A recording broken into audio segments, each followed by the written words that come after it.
Eva is one of those characters that completely captivated me. From the moment I first encountered her, something just clicked. The atmosphere around her, the haunting beauty of the music, that soft, almost sorrowful singing, it all comes together perfectly. But what truly makes Eva unforgettable isn't just the sound or the setting, it's her story, the mystery, this fragile character that can help you along your journey. Her story is a mimic of that of Hornet, a prototype of sorts. But what is the nature of Eva? I believe Eva is the Weaver's attempt to create a higher being, specifically a Baal being. Let's start from the beginning. First off, the name itself holds significance. Eva is a name derived from the biblical Eve, which means life or to live, which certainly paints a picture about Eva and her desires that we discover later on at the end of her quest. Upon first meeting her, she states that she is a child of weavers, yet not quite their kin. She is imprisoned in that tank, but not out of malice. Her Nidolin dialogue reveals that her physical form is fragile and that her sight is silken. We can deduce two things. First is that she is made partially through silk, but this isn't the only component. I will explain why in a minute. Second is that the only thing that sustains her is the tank, and indeed her dialogue confirms that conclusion. She later says that she is a failed attempt. But what were the weavers attempting to accomplish? The rune harp found in the same weave nest provides additional context. It reads as follows: "Hide her deep, the despised child, our shame shown in a shell of iron. She's a wish cast vain, divinity mimicked in form too frail." Of course, the description is clearly talking about Eva, but the most important sentence that describes the nature of Eva is divinity mimicked in form too frail. What is the meaning of divinity mimicked? We know that the story of Silksong revolves around the weaver's attempt to break free from Grandmother Silk. We can deduce that they attempted to achieve that through what is described as mimicking divinity, to create something on the same level of Grandmother Silk to replace her, a divine being, specifically a Baal being. Higher beings are godlike creatures in the world of Hollow Knight that exist above all others. Three higher beings are referred to as Baal beings: the Baal King, the White Lady, and Grandmother Silk. But how do we know that Eva was an attempt to mimic a Baal being specifically? There is a very subtle clue that if we follow, we can understand everything about Eva. At the end of Eva's questline, she makes a request. She wants us to bind her, to absorb her. Upon doing so, we gain the ability Silksong.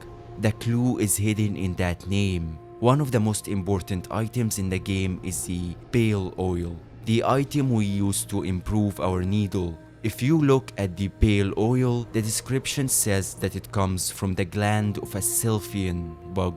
This is one of the very few instances where the word pale gets mentioned in Silksong. The word sylph appears in both names. Now, putting that with the fact that the weavers were trying to mimic divinity, we can paint a picture here. What if the weavers were trying to use those Sylphian bugs and their pale oil to mimic a pale being? And indeed, when you take a look at how the ability Silksong appears in-game, we can clearly see that it portrays a crown. A crown seems to be a signature of higher pale beings in the world of Hollow Knight, and indeed, the Silksong crown bears incredible resemblance to the crown of Grandmother Silk. But now, let's talk about the powers of pale beings, pale oil, and how it can explain the powers of Eva. Higher beings are godlike creatures in the world of Hollow Knight that exist above all others, as we said. They have certain abilities and powers that regular bugs do not. Three higher beings are referred to as pale beings, and we know that it's in their nature to desire devotion from other bugs or to obtain dominance over them. Driven by this desire, they start using their powers to achieve that goal. Their most important ability is that they can evolve other creatures. They can grant them characteristics that they never possessed.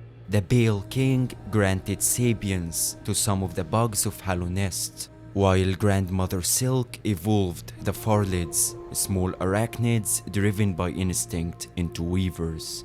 We can see how they possess the ability to evolve other beings.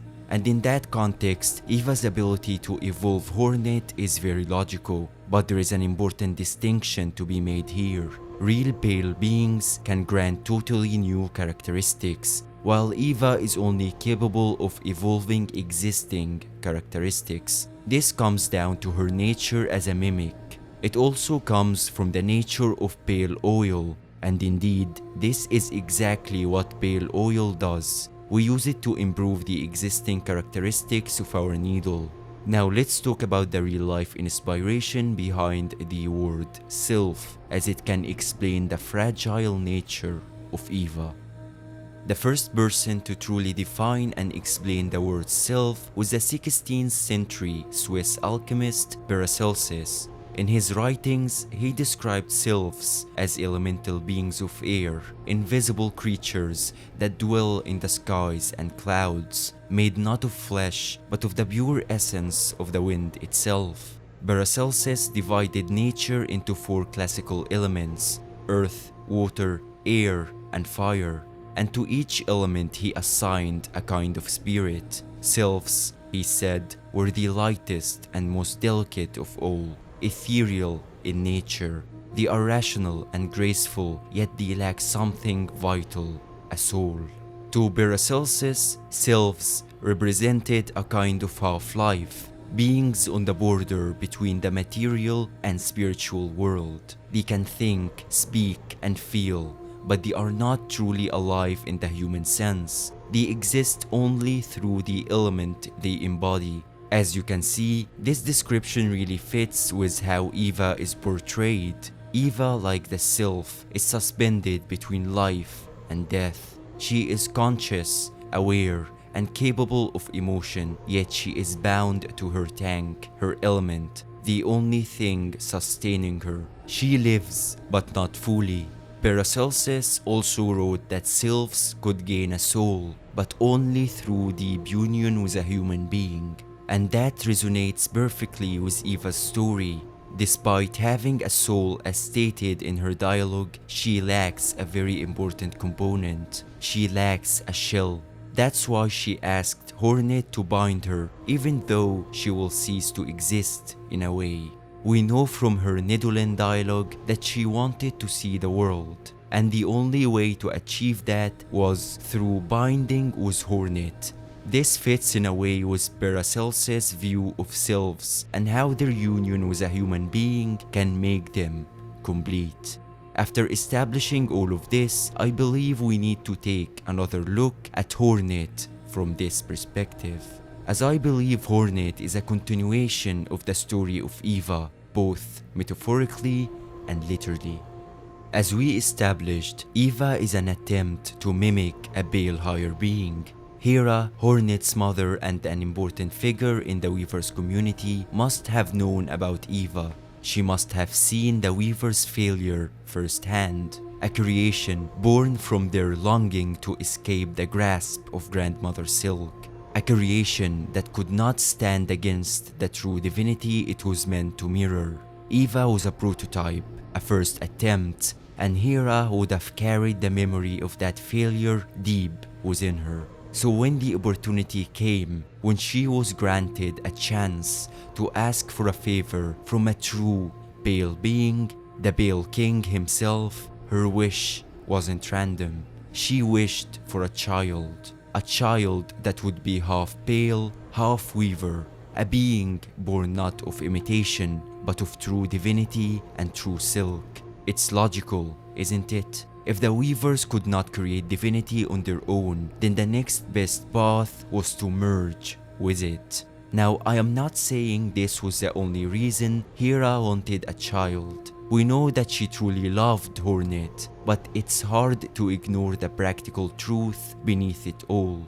The weavers struggled to reproduce naturally, so when Hera stood before the Pale King, it makes sense that her request would be for life. Not just any life, but a child with the strength to carry on what the weavers could not complete. And that child was Hornet. The similarities between Eva and Hornet are not a coincidence. They acknowledge it themselves. Hera's wish gave rise to what the weavers once tried to weave through silk and pale oil alone. And in the end, she succeeded where Eva could not. Eva was a mimic of divinity. Hornet embodied it. Hornet did what Eva was created to do. She defeated Grandmother Silk. In that moment, the weaver's wish was finally fulfilled. But at the end, Eva's help was crucial for us. At the end, we carried Eva with us when we defeated Grandmother Silk. That's what makes this story really special. If you enjoyed this video, then please hit the like and subscribe button for more Silksong lore content, and you can tell me what you think in the comments section down below. Until next time, farewell, traveler.